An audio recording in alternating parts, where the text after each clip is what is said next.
Inaasahan na rin ang pagdami ng mga sasakyan sa North Luzon Expressway dahil sa long undas weekend. May live report si Victoria Tulad. Victoria.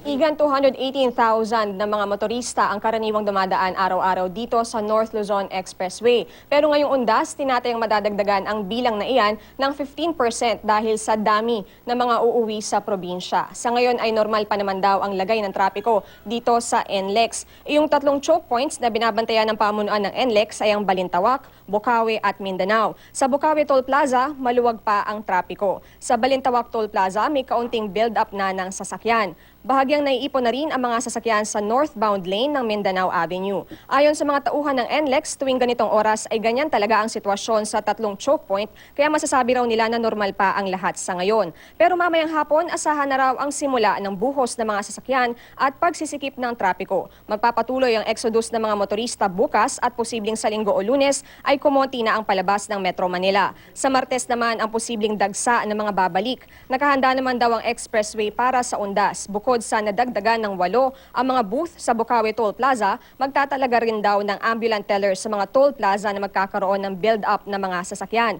Maglalagay rin ng mga portable booth o porta booth, 5 sa Mindanao Toll Plaza at 8 sa Balintawak Toll Plaza para mas mabilis ang transaksyon ng mga motorista. Itinigil din daw muna ang mga construction project gaya ng ginagawang kalsada mula Santa Rita hanggang San Fernando. Sakaling magkaproblema, maaaring tumawag sa hotline na 8911. Nagdagdag daw ng mga tauhan ng NLEX para mas epektibong maserbisyohan ang mga motorista.